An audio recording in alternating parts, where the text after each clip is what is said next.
आज बात करेंगे वुमेन लिबर्टी के ऊपर। ये एक बहुत ही महत्वपूर्ण विषय है। इवोल्यूशन की धारा से लेकर इतिहास के जोड़ तक हर आयाम से इसको देखते हैं। तो क्योंकि ये हमारा व्यक्तिगत और सामाजिक जीवन को बहुत ज़्यादा प्रभावित करता है, इसको केंद्र करके ही पूरा सभ्यता संस्कृति हमेशा बनता है। क्यों केंद्र में है? क्योंकि because she is a mother. हमारा जो नेचर का प्राकृतिक जो बंधन है वो माँ और बच्चे में है, जो बाकी प्राणियों में भी रहता है। हम जीव चेतना से लेकर मानव की गहरा चेतना तक हमारा गति है, तो हम यहाँ कोई भी सत्य को अस्वीकार नहीं कर सकते। जैसे स्वास्थ्य के पैमाने पे, जीवन के पैमाने पे शारीरिक, मानसिक, सामाजिक, आध्यात्मिक अभिव्यक्ति आता है, तो बहुत लोग बोलते हैं कि शरीर में कुछ नहीं है, शरीर नीचा है, शरीर की तो यही गति है। तो फिर जो बेस है, मूल है, उसको आप नफरत करके कौन सी आत्मज्ञान को पा पाओगे और कैसे पा पाओगे? तो आपको शरीर द्वार है, इट इज़ द डोर। हाँ, वहीं पे नहीं टिकना है, लेकिन उसको तो समझना पड़ेगा ना। हमारा जो विज्ञान के हिसाब से देखो तो हमारा बायोलॉजी को समझना पड़ेगा। अभी कोई दोस्त, बहुत सारे दोस्त हार्मोन्स के ऊपर भेज रहे थे कि मैंने कोई वीडियो का समीक्षा की थी कि जो जिसको आप प्रेम बोल रहे हो वो हार्मोन्स ही है। मैंने कब बोला प्रेम हार्मोन्स है? सिर्फ प्रेम बहुत गहरा चीज़ है, प्रेम बहुत गहराई से आपको जाना पड़ेगा। लेकिन बॉडी में जो हार्मोन रहता है वो शरीर मन को प्रभावित करता है। जैसे हार्ट रहता है, किडनी रहता है, उसकी अस्तित्व को नाकार के उसको नफरत क्यों करें? वो तो हमारा बेस है कि हम जीव चेतना में हम इस तरह के हमारा ये रहता है। वो हार्मोन की कमी रहेगा तो आपको बच्चा भी नहीं होगा, तो मानव अभी तक टिका नहीं होता, अभी तक मानव का डीएनए का फ्लो नहीं होता। और मैं नहीं बोल रही हूँ कि यहीं पे रुकना है, मैंने ये कब बोला? ये तो कभी आपने कुछ कंक्लूड किया, जो लोग ऐसे लिखे हैं। ये धरती से लेकर आकाश तक मनुष्य की यात्रा है, तो ये हार्मोन्स भी सत्य है। और गहरा प्रेम जो है हमारा, प्रेम का जो अनंत धारा, वो भी सत्य है। जहाँ पे देह की कोई अस्तित्व ही नहीं है, ये मिट जाता है। तो ये सभी चीज़ों को हमें देखना है। आप मूल सत्य जो रूट ट्रूथ को रिजेक्ट करके और कोई पहला सीढ़ी टूटा हुआ है तो आगे की सीढ़ी पे आप चढ़ोगे कैसे? तो यहाँ जीवन को पूर्ण आयाम से हमें ग्रहण करना पड़ेगा। आपको भूख भी लगता है, आपको ज्ञान का गहरा खोज की आप में आग्रह भी होता है। आप आत्मज्ञान को पालो तो शरीर रक्षा के लिए आप खाना भी खाते हो। तो ये सभी चीज़ को यहाँ एवरीथिंग इज कनेक्टेड हियर। तो वुमेन लिबर्टी मूल टॉपिक पे आते हैं। तो इतिहास का धारा को आप देखो, इवोल्यूशन का, जैसे मैंने कहा, मूल बंधन होता है माँ और बच्चे का। इसीलिए माँ को, नारी को केंद्र करके सभ्यता संस्कृति बनता है। और नारी जो वुमेन के ऊपर बहुत कंजर्वेटिव हुआ, पहले बहुत पॉलिटिक्स हुआ। इसका मूल शुरुआत कैसे हुआ? जैसे women will be pregnant, man can not be, you can not have a uterus. उस हिसाब से मैन बायोलॉजिकली उसकी एक कमी है बोल सकते हैं। और कमी मैं नहीं मानता, लेकिन मैं एक लॉजिकली चीज़ों को बोल रही हूँ। डीपली देखो तो हर चीज़ स्पेशल है, अपनी जगह सो में स्थित है, जैसा होना चाहिए। कमी करके कोई बनाता नहीं है अस्तित्व कुछ कि ये इसमें मैन का ये कमी है, वुमेन का ये कमी है, दोनों को ज़बरदस्ती समान करो। इस तरह की चीज़ नेचर में एग्जिस्ट नहीं करता। अस्तित्व में जो जहाँ स्थित होना चाहिए वो स्थित है। ये सब पॉलिटिक्स का खेल है, परिस्थिति का उत्पज है, कब कैसा हुआ। तो नारी प्रेग्नेंट होने के कारण घर में रहना पड़ा उसको। उसका शरीर कमज़ोर रहेगा, वो बच्चे को नॉरिशमेंट देगी, वो ना युद्ध में जा सकती है। तब कॉम्ब पहले जब कम्युनिटी बना तो टेरिटोरी के लिए जैसे टाइगर लड़ता है, मानव भी लड़े, तो उसमें पुरुष ज़्यादा लड़ा। और जो है नारी घर में रहा बच्चे के कारण, बार बार प्रेग्नेंट होती थी, तब उसको पता नहीं था तब कि कैसे बच्चा ना हो। अभी बहुत जो है मेथड डेवलप कर गया है, तब नहीं किया था।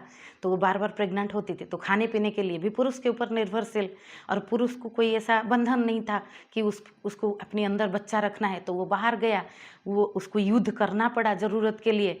तो शायद उसका जेनेटिक्स में युद्ध करने की तरफ आग्रह बना।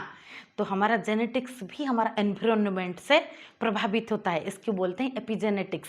तो आप समझिए ये बात को गहराई से। कोई दोस्त आज लिखे हैं कि आचार्य प्रशांत को आप बोल रहे हो कि गहरा आध्यात्मिक बात इसमें नहीं बोले हैं, तो आप कुछ रख लो नारी शक्ति के ऊपर। बिल्कुल मैं अभी रख रही हूँ, मुझे जो समझ रहा है। और आपका ये मानना है कि मैं आचार्य प्रशांत जी के साथ कंपटीशन कुछ करें, मुझे ऐसी कोई ज़रूरत नहीं है। मुझे ऐसी कोई स्पर्धा नहीं है कि मेरे चैनल में ऐसे बहुत कुछ हो, मैं कुछ सत्र खोलूँ, मैं कुछ टैग लगाऊँ, लगा के लोगों को जोड़ूँ, ऐसा नहीं है। जल प्रभा दर्शन मुक्त बंधन की धारा है। मैं जो कर रही हूँ वही मेरा मंजिल है। तो मंजिल जब गति मंजिल बन जाए, जब प्रोसेस जीवन बन जाए, तो कोई मंजिल की तनाव नहीं है मुझे। और ये तो आपका मानना है। यहाँ अभिव्यक्ति चैनल में 9 धारा है। 9 धारा में अग्नि धारा जो है समीक्षा का धारा है। ज़्यादातर पिटी पिटाई परंपरा कई कई लेवल की धारणा के ऊपर चोट करता हुआ इसका प्रभाव है। उसी में समीक्षा का वीडियो बनता है और बहुत लोग और भी लोगों का बना है। आचार्य प्रशांत जी का ज़्यादा बना है क्योंकि अभी वो ज़्यादा लोगों को प्रभावित कर रहे हैं। तो जागरूक लोग उसको भी गहराई से देखेंगे ना कि ये कितना गहरा बात कर रहे हैं और गहराई में क्या है और इनके द्वारा क्या सही मैसेज जा रहा है, क्या गलत मैसेज जा रहा है। इस तरह के बैलेंस नहीं रहेगा नेचर में तो थोड़ी होगा। हमें बुद्ध आए, महावीर आए, ओशो आए, कृष्णमूर्ति आए, हम थोड़ी ना एक को पकड़ के लटक गए। यहाँ प्रवाह है, गति आए, कितने आएंगे कितने जाएंगे, आध्यात्म वहीं पे रहेगा केंद्र को जोड़ता हुआ। मैं महत्वपूर्ण हूँ, आप महत्वपूर्ण हो कि आपने क्या जिया, आपने क्या सीखा। आप पकड़ के किसी को लटक के उनकी सुरक्षा में लग जाओ। तो मैं कोई बात रखी तो आप उस बात पे तथ्य सत्य रखे। आचार्य प्रशांत हो, कोई भी गुरु हो, उद्देश्य क्या है? प्रेम की शिक्षा देना, जीवन की गहराई को समझा पाना, गुरु का जो काम होता है। तो उसमें आप क्या समझे वो रखे। आप ये क्या, आप आचार्य प्रशांत को समझ नहीं पाओगे, आप उनको बारे में बता नहीं सकते, आप उनके बारे में कैसे बोल रहे हो, टिप्पणी दे रहे हो। टिप्पणी कब दिया? ये तो समीक्षा का वीडियो है। आप जो दे रहे हो ये टिप्पणी के कैटेगरी में आएगा। तो ये है आचार्य प्रशांत के साथ अगर कुछ कभी मैं उनका इंटरव्यू लेती हूँ या उनसे कहीं पे बातचीत करने को मिलता है तो उनका जो बात सही लगेगा मैं समर्थन भी करूँगी। जो बात मुझे लगेगा और आयाम से है मैं और आयाम का कुछ बात रखूँगी, उस पर चर्चा हो सकता है। तो ये जीवन जो है, और आप अगर पद प्रतिष्ठा के हिसाब से कोई चीज़ को आकलन करोगे तो ऐसा कोई भी सत्य का आकलन नहीं हो सकता। बाकी पद प्रतिष्ठा भी किसी को समय के साथ मिलता है। वो थोड़ी है कि उसी के लिए कोई करे, ये कोई एंट्रांस थोड़ी है कि आचार्य प्रशांत भी शुरुआत में जब बोलते थे तो उनको कितने लोग जानते थे। तो ये कह के एंगल है। तो ये सब छोड़ के हमें एक मुक्त दृष्टि रखना पड़ेगा। अपने ईगो को हमें ईगो के ऊपर चोट करना पड़ेगा, खुद की ईगो के ऊपर जो है। मैं तो उत्तर दे रही हूँ और मैं स्वाधीन नारी के ऊपर, तो नारी पुरुष के ऊपर डिपेंडेंट रहा।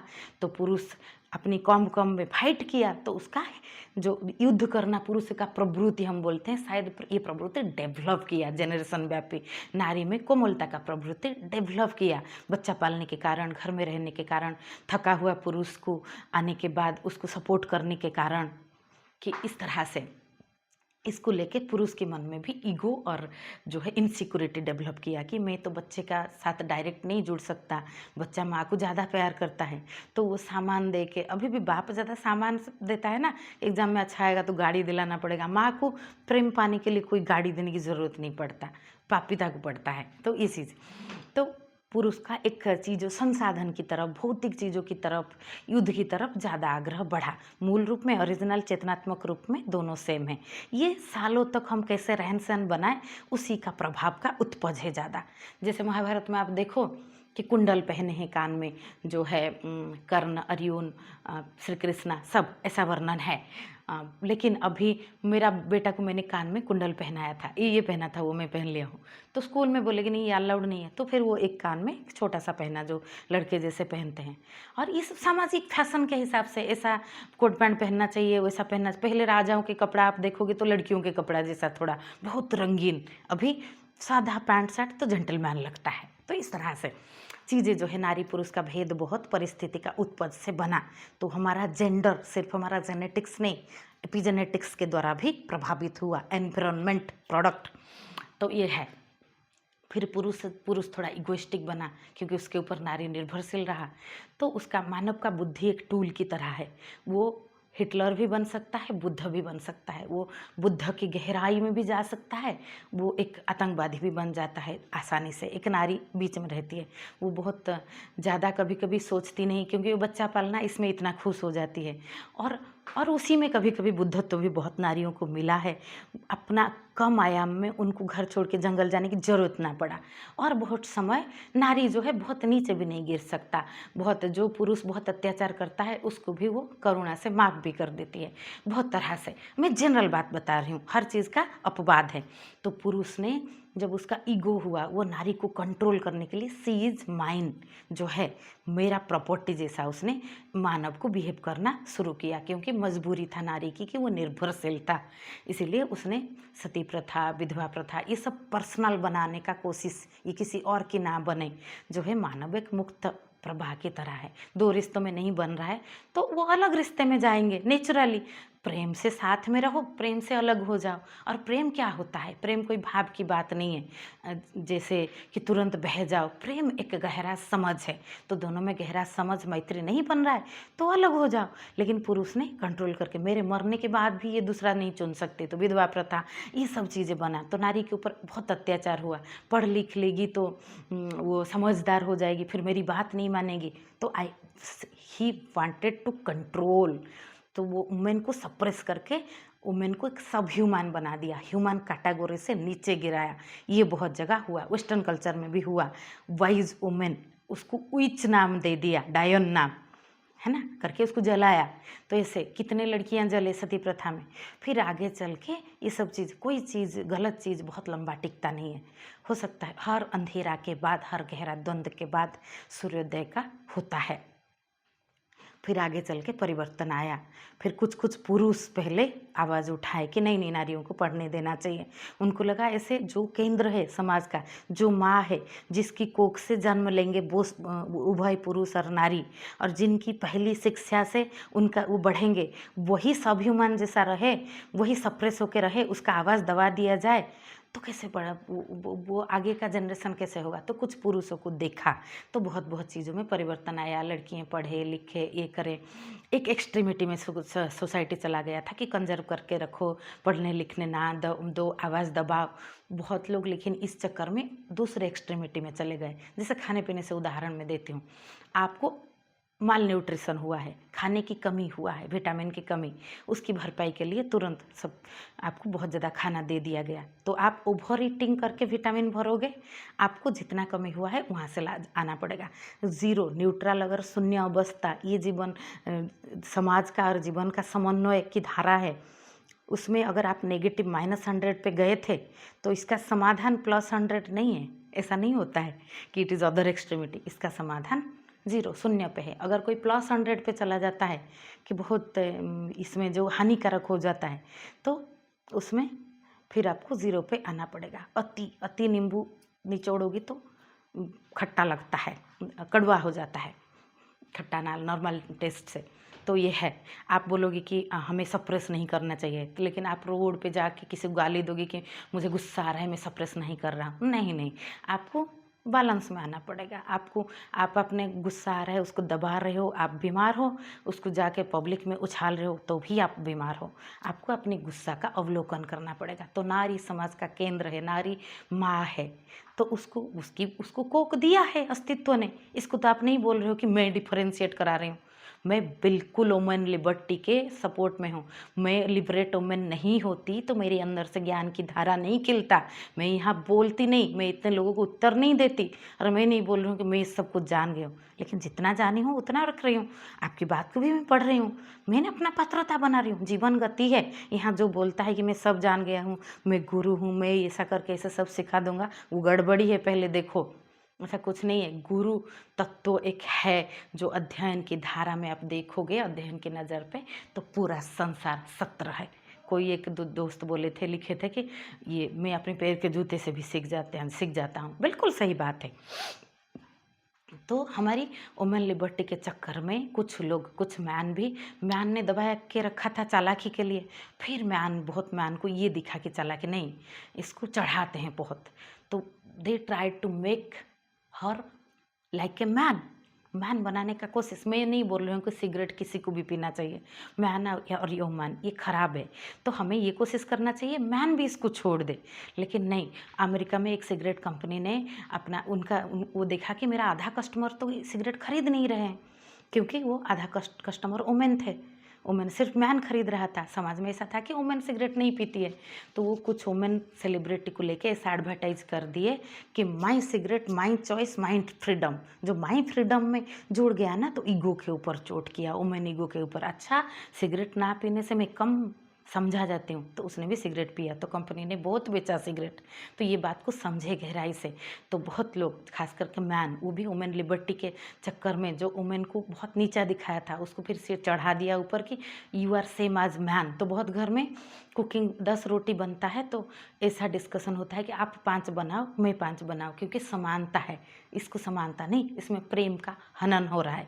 तो है नारी पुरुष में एक खूबसूरत फर्क है जो अस्तित्व को बनाए रखता है। वो फर्क सौंदर्य है। वो फर्क जैसे आचार्य प्रशांत जी बहुत जगह बोलते हैं कि आप एक नारी से प्रेम करते हो, अगर वो नारी ना हो के पुरुष होते तो प्रेम करते क्या। आप एक लड़की से प्रेम करते हो, उसके साथ समय बिताना चाहते हो, आप अपने दादाजी तो ज़्यादा ज्ञानी है उसके साथ क्यों नहीं बिताते, तो ये हार्मोन है। ये कोई बात है? कोई बात है? और हार्मोन ईश्वर के अस्तित्व की देन है। हार्मोन ज़बरदस्ती इंजेक्ट नहीं किया हमने हमी में।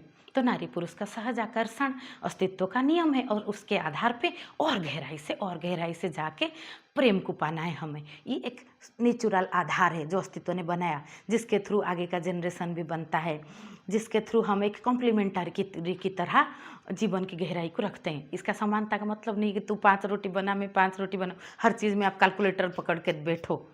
कब कब किसी ने ज़्यादा कर दिया, कब किसी ने कम किया। कोई किसी के ऊपर अतिक्रमण ना करे, एक मुक्त बंधन की तरह जहाँ प्रेम भी खिले और जहाँ बाधा बहुत ज़्यादा ना हो। और कोई बोल सकता है मेरी बात काल्पनिक है, ऐसा नहीं होता है। ऐसा जितना होता है आप अपनी तरफ से अपना व्यक्तिगत जीवन भी जियो। मैं नहीं बोल रही हूँ कि शादी प्रेम ये सब कुछ है, मैं तो ये बिल्कुल नहीं बोलती। मैं तो इसको सेकेंडरी पे रखती हूँ।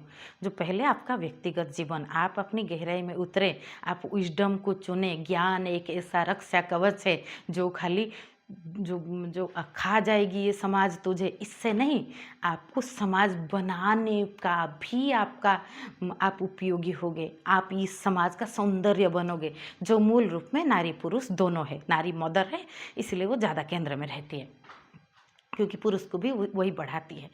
तो वो है कुछ चीज़ें पिता कितना भी बढ़ाए अपनी कोख में नहीं रख सकता, स्तन्यपान नहीं कर सकता। तो कुछ चीज़ें बायोलॉजिकल फ़र्क है। तो ये बायोलॉजी को, हार्मोन को नकार के आप और गहराई में क्या जाओगे। और उसका ऐसा मतलब आप निकल रहे हो मैं बोल रही हूँ बायोलॉजी सब कुछ पागलपन है क्या। आप गहराई से देखो मैं क्या बोल रही हूँ। और इसमें ईगो कोई कुछ नहीं है। यहाँ आचार्य प्रशांत हो, मैं हूँ, आप हो, यहाँ everyone, we are all spiritual being in human experience. We have to pay the rent for the privilege of living in this beautiful earth. इस धरती हमें भाड़े पे मिला है, हमें ऋण चुकाना पड़ेगा कि ये होमोसापियंस कितना बेहतर मानव बने, उस पर हम जितना उपयोगी बन पाए।